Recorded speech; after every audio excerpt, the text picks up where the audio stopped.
मैं सर जैसे आपने बोला कि मैं मोगा से हूँ और मेरे मदर प्रोफेसर थे। उनकी हमेशा इच्छा थी कि बेटे को पढ़ाना है, बड़ा बनाना है।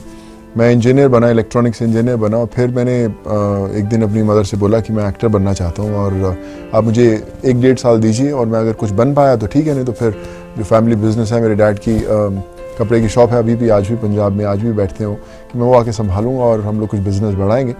फिर मैं सर आया मुंबई में और शुरुआत की ज़िंदगी की स्ट्रगल, हर ऑफिस दर ऑफिस, जैसे हर कोई घूमता है, पिक्चर्स दिखाना, रिजेक्शंस होती थी, देखने को रेडी नहीं था। तो मुझे लगा कि यार 1-1.5 साल तो ऐसी ज़िंदगी का बीत गया मुंबई की सड़कों को जानने में, तो कहाँ से शुरुआत होगी। और फिर किसी ने तमिल भाषा का एक कोऑर्डिनेटर था जिसको मेरी पिक्चर्स अच्छी लगी और उसने मुझे बुलाया और मैं ट्रेन पकड़ के चेन्नई पहुंचा और पहली फिल्म साइन की। फिर वहाँ से दौर शुरू हुआ, तमिल की फिल्में की, तेलुगु की, कन्नड़ा की, हर भाषाएं की फिल्में की और वहाँ पे लोगों ने सराहा, काम पसंद किया और वहीं से नोटिस हुआ मैं हिंदी फिल्म्स के लिए। मेरी पहली फिल्म जो भगत सिंह थी वो मैंने वहाँ से हिंदी फिल्म की शुरुआत की। मैंने सोचा नहीं था कि साउथ की फिल्म करूँगा। बोलते हैं कि beggars are not the choosers, कि जब आपके पास कुछ है ही नहीं तो आप क्या चूज़ करें कि मैं हिंदी की फिल्म नहीं, मैं साउथ की करूँगा। तो कुछ नहीं था, तो मैं तो जानता भी नहीं था किसी को। जब चेन्नई में मैंने पहली फिल्म साइन की और मुझे याद है कि मेरे प्रोड्यूसर ने बुलाया, मैं वहाँ पे विजयवाणी स्टूडियोज वहाँ गए। उन्होंने मेरी बॉडी देखी, थोड़ी टी शर्ट्स में ठीक लग रही, बोले कि आप सर टी शर्ट उतार के अपनी बॉडी दिखा सकते हो। तो मैंने टी शर्ट उतारी, बोले अच्छी बॉडी है, you are doing a film. Sir मुश्किल बहुत था मैंने जैसे बताया आपको, मुझे लगा कि 1-1.5 साल में शायद कुछ चक्कर चल जाएगा, लेकिन 1-1.5 साल पता ही नहीं चला कैसे बीता और लगा कि कुछ भी काम नहीं हुआ। एक छोटा सा काम मिलता था। मुझे याद है कि पहली मैंने एक जूतों की ऐड की और मुझे बोला कि यार आपको हम 3,000 रुपये पर डे देंगे, तो 3 दिन का काम है, आपको आना है। तो मैंने बोला कि यार अच्छा है, 9-10 हज़ार रुपये मिल जाएंगे तो जाके 1 महीना निकल जाएगा इसमें।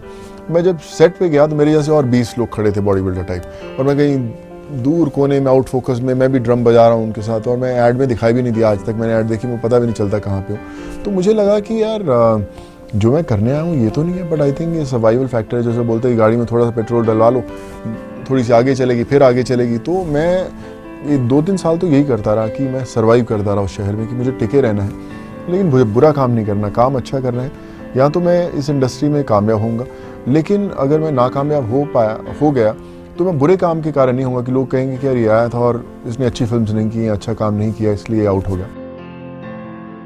मैं सर मेरे मदर नहीं है, अभी करीबन 7 साल पहले गुजर गए थे वो, और मैं उन्हें कॉलेज छोड़ने जाता था, कॉलेज से लेने जाता था। मैं भी फिर उस कॉलेज में पढ़ाई की। मेरे मदर मेरे टीचर भी रहे हैं और उन्होंने बड़ा इंस्पायर किया ज़िंदगी में। उन्होंने बोला कि जो भी तुम्हारे ड्रीम्स हैं, you have to work hard, और वो पूरे ज़रूर होंगे, वक्त लग सकता है लेकिन टिके रहना, छोड़ना मत। तो आई थिंक उनकी वो बात हमेशा मेरे जहन में रहती है। मुझे लेटर्स लिखते थे इंस्पायर करने के लिए, जब मैं स्ट्रगल करता था कि कभी भी अगर मैं लो फील करूं तो मैं उन लेटर्स को पढूं, और मैं उनसे बात तो हर रोज़ ही करता था।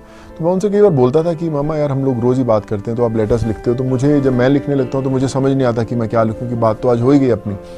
तो उनका ये कहना था कि जब मैं नहीं रहूँगी कभी तो ये लेटर्स हैं वो इसका रिकॉर्ड रहेगा, लेकिन जो फ़ोन है उसका कोई रिकॉर्ड नहीं है। और आज विश्वास मानिए कि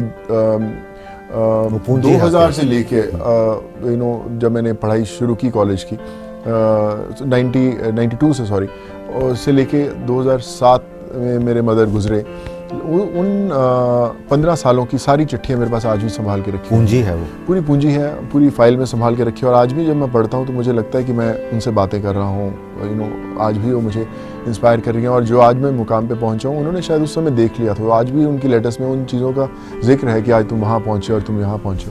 सो आई थिंक उन्होंने वो देख लिया था।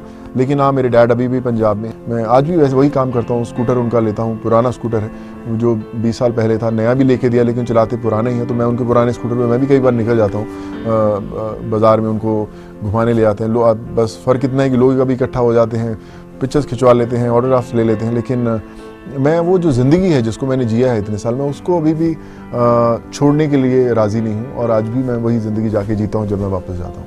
I want to do something good for every individual. I've been getting so many messages, बहुत सारे messages आते हैं मेरे पास, मेल्स आते हैं, सोशल मीडिया पे आते हैं। मुझे लगता है कि बहुत तकलीफ में है दुनिया, they are really suffering, and a lot of problems are there, but I'm just trying to solve as many as I can, and I hope I can bring few smiles on their faces. हम लोगों ने खाना बांटना शुरू किया था। Ma'am हमने 200, 400, 500 से खाना बांटना शुरू किया। तो वहाँ पे कुछ लोग जा रहे थे और मैं और नीति खड़े थे। हमने पूछा कि कहाँ जा रहे हो? उन्होंने बोला कि हमें 10 दिन का आप खाना पैक कर दीजिए, हम लोग पैदल कर्नाटका जा रहे हैं। तो छोटे छोटे बच्चे बाजी उनके साथ, एक महीने के 2 महीने टाइप्स। मैंने बोला इनको कैसे लेके जाओगे आप लोग? तो उन्होंने बोला कि नहीं सर, पहुंच जाएंगे, 8-10 दिन में पहुंच जाएंगे, आप हमें पैक कर दो।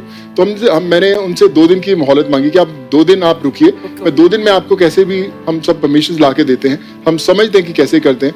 फिर उनको ठहरवाया हम लोगों ने, उनके सारे पेपर्स लिए, डॉक्यूमेंट्स, उनके मेडिकल्स बनवाए, फिर जो पुलिस की सारी परमिशंस ली, फिर जिस स्टेट में वो जाना चाहते थे वहाँ के एडीएम्स, डीएम्स, वो सारी परमिशंस लेके उनको एक प्लेटफॉर्म पे लेके, ट्रांसपोर्ट की परमिशन लेके हमने वो पहली दफा 10 बसेस जो थी, 350 लोग हम लोगों ने भेजे कर्नाटका। और मैम जब हम लोग छोड़ने गए उनको, तो आप उनकी आंखों में आंसू, चेहरे पे स्माइल, और मुझे लगा कि ये जो कहानी है ये सिर्फ इन 350 लोगों की नहीं है, ये उन लाखों लोगों की कहानी है जो देश भर में पैदल चल रहे हैं। और उस दिन के बाद आज तक जब मैं शो के अंदर हूँ, आज भी हम लोगों को भेज ही रहे हैं, मंगवा ही रहे हैं, और आज भी वो सिलसिला जारी है।